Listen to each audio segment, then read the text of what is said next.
हर हर पार्वती पतये नमः। जय माँ सरस्वती, जय लक्ष्मी जी, गणेश जी, ओम श्री गणेशाय नमः। एगो राजा एगो रानी रहलन जा, उनकरा लइका ना होत रहे। राजा बड़ी चिंता में रहलन, कतना देखौलन सुनौलन, उनकरा लइका फैका ना भइल। अपन वैद्य से देखौलन, डॉक्टर से देखौलन। डॉक्टर कहलस कि अब तू बाप बने वाला नहीं खा। राजा साहेब रावा बाप ना बनब। तब राजा बहुत चिंता में भइलन, कहलन कि हमार हाथना राजपाट बा, हम बापे ना बनब, अब कईगो शादी करी। तब तक हम शादियों करब तो बाप ना बनब, तो हम का करी। हमार एगो लड़कियों रही तो राजपाट चलाई। अब राजा यही चिंता में बड़ी उदास रहलन। एगो घर में नौकर खाली रखले रहलन और नौकर बहुत हठा कट्ठा जवान रहे, रानियों भी जवान रहली। राजा कहलन, बड़ी चिंता में बहर रहन, एकदम मन बेचैन हो गई अभी डॉक्टर के बात सुन के। कहलन कि हम कतहीं 6 महीना खातिर जैती तो मन अंतनी हो जाइत।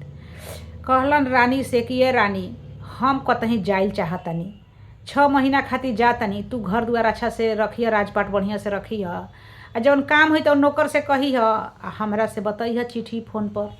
कहली रानी कि ठीक बा जाई। राजा चल गइलन। अभी रानी से वो बात ना कहले रहन कि माने तो हम बाप ना बन सकीना। अब रानी बड़ी चिंता में रहली कि भाई राजा चल गइलन। अब उनकरा नींद ना लागत रहे, रात में ना लागत रहे। तो जौन बनिहार उनकर नौकर रहे तो वही जे बगल में उनकर आंगना में खाटी डाल के सुता रहे, और अपन ओसारा में सुता रहे। गर्मी के महीना रहे। जब चल गइलन तो उनकर प्यास लागल, पानी पिए उठली तो नौकर अपन सुतल बा एकदम। जाके ओकरा के देखली तो खूब सुंदर रहे, नौजवान रहे। तो कहली कि रामू सुतल बड़ा कि जागल बड़ा। कहल रामू कहलन कि सुतल नइखी ना जागले बानी, कहीं का बात बा। कहली कि रामू प्यास लागल रहे, पानी पी त लेनी, लेकिन नींद नइखे लागत हो, एगो कहानी कहत। कहलन कि ठीक बा कहानी त कहब, लेकिन रावा बानी हो जा, हम बानी हे जा, कैसे कहानी सुनब। कहती त पलंगिया के बगल में अपन खटिया क लेती। रानी कहली कि ठीक बा कल। त रानी के बगल में खाटी क लेलन। कहली रानी कि कह अब चालू कर। कहलन कि रावा सुतल बनी आराम से गादा पर, हम सुतल बनी खाटी पर। तो रावा कहानी कहते कहते सुत जेब, हम बरबराते रह जेबी। तो कैसे होई। कहती तरह पलंगिए पा के सुत जेती। तो कहलन कि सुत। जब पलंग पर चल गइलन तो कहली रानी कि अब कह। कहली कि रावा होने मुँह कैले बनी, हम हेने बनी, तो कैसे कहानी चालू करी। कहे हमरा ओरे मुँह करब तब न। तो रानी उनकर ओरे मुँह कैली आ अपन बाड़न के अपन बाँह के तकिया बनौलन आ रानी के अखबारी में धैलन आ कहलन कि कहानी चालू करतनी।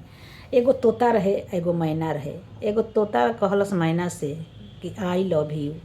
तो मैना कहलस सेम टू। तो तोता कहलस कि हम सेम टू के बराबर नहीं समझ पावते, का सेम टू माने होला, आके तू हमारा गाली पर चुमा द तब हम जानब। तो मैना चुमा देलस। तो अब रानी बाड़ी तो अपन मुँह से कह देली, तो चुमा ले लेलस। अब रात रहे तो बीत गईल। अब रानी के रोज के हो गईल। अब रोज कहानी सुनस आ रोज ओकरा संगे माने रहस जाए के पलंग पर सुते लगली जा। रात बीते लागल रोज के। अब राजा 6 महीना के बाद न अइहन, तले यही में रानी गर्भवती हो गईली। जब रानी गर्भवती हो गईली तो उनका बुझाइल ना, 2-3 महीना बीत गईल। जब 6 महीना बीतल तो रानी अपन कहली कि 2-3 महीना बीतल तबे रानी का अनुभव भइल। कहली कि अरे हमरा तो लड़का होखे के रह राजा साहेब भइए नहीं खन 6 महीना से। कहली कि अब का होई। आ तले यही बीच में राजा आ गइलन। राजा आइलन तो रानी सब माने अब रानी ले पूछलन कि का बात बा, काहे उदास रहताड़ू। तो रानी बतौली कि रावा जब से गइल बानी तबे से हमरा उदास बीमार रहतानी लड़का होखे के बाद। कहलन कि हाँ ओती घड़ी तो तू कुछ कहबे ना कैलू। अभी लड़का तहरा कहलन कि चल डॉक्टर से जाँच करवाई कितना दिन के बा। गईली डॉक्टर से जाँच करवली तो राजा गई रहन, माने 3-4 महीना होत रहे तो इनका 2 महीना के लड़का रहे। 2 महीना बीत गए रहे तो कहलन कि 2 महीना के लड़का बा। डॉक्टर कहलस 2 महीना के लड़का बा पेट में। अब तो राजा कहलन कि हाँ तो हम 4 महीना से हइए नहीं कि 5 महीना से। आ रानी के 2 महीना से लड़का होखे के बा, केकर लड़का बा। अब राजा पूछे लगलन, जाँचे लगलन। तब वो राजा कह जानत कि माने समाज जानता कि राजा के लड़का बा, लेकिन राजनी जानता कि केकर ह। आ राजा जानता कि हमार ना हम तो बाबा नहीं वाला नहीं खी। अब यही में रानी के अब लगलन पूरा पूछे, क्रिया रेखियावे। कहली रानी कि देखी सुनी राजा साहेब, राज के राजे रहे दही, ऐसे कि रावा से लड़का फैका होते नहीं खे। तो ई लड़का जेकर होखे के बा ओकर होखे के बा, हमार लड़का होई तो होई। ऐसे कि एक इतना बड़ा राज बा एकर बारिश त एगो चाही न।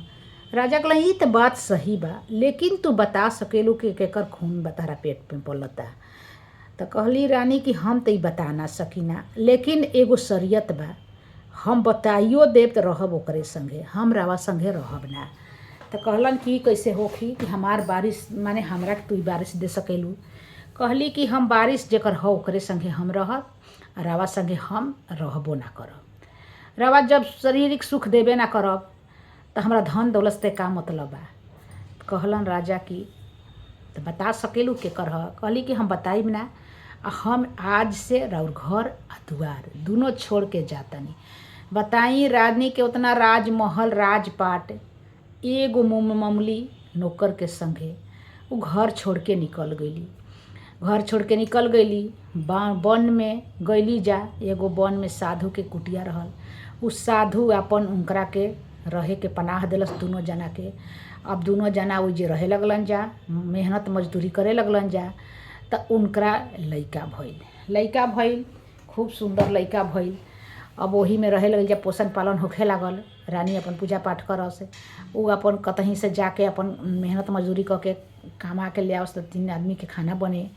यही बीच में राजा वो वन में चल गईलन। जब वो वन में गईलन त उ माने कुटिया के पास गईलन, साधु के पास गईलन। त वो लइका सुतावर है वही जा।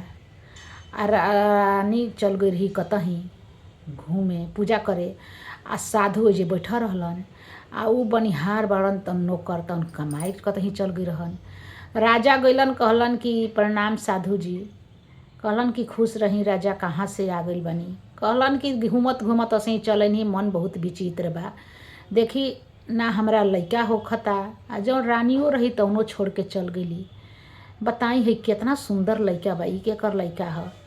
कहलन कि बहुत लीला परम्पार बा भगवान के। जेकरा के भगवान देवे के ओकरा के देते नइखन, जेकरा के ना देवे के ओकरा के दे देतलन। बहुत गरीब आदमी के बच्चा बा, रहे के कुटिया में जगह दे देले बानी। उ कमाई खाई दोनों प्राणी गइल बड़न जा। ई लइका के हम देख पोषण पालन करत तनी। कहलन साधु कि इनका बाप मतारी से हमरा के मिला देती। कहलन कि राजा साहेब रावा आ जाइब तो कबो मिलिए लेब, आ ना तो हो तो सुबह में निकल जलन जा। लइका के पोषण पालन हम ही करी ना, ऐसे कि बेचारा शिशु बा, भगवान के रूप बा। तो कहलन कि हाँ लइका बहुत सुंदर बा, अगर दे देती हमरा के तो हम पोषण पालन कर सकत रही। कहलन कि इनका माता पिता से आज्ञा लेवे के पड़ी, कोई अपन बच्चा तो ऐसे दीही ना, अभी छोटा बच्चा बा। कहलन राजा कि ठीक बा, उनकर माता पिता अहन तो मिलाइब हमरा के। कहली कि ठीक बा। कहलन कि काल हम सुबह आइब, 8 बजे से उनकरा के रोकले रहब जा। जब राजा उ नौकर अथी रामू आ रामू के मेहरानू जब रानी अइली जा, ई साधु बात कहलन। रानी अपन कहली कि उहे राजा साहेब आई रहन, लइका देखत रहन, हमरा के देखियन तो जान से मार दिहन आ लइका छीन के चल जिहन। कहली रामू ले कि ये रामू राजा साहेब आई रहलन, लइका के देखत रहन, साधु ले मांगत रहलन, हमनी के एजा ले दूसरा जगह चले के।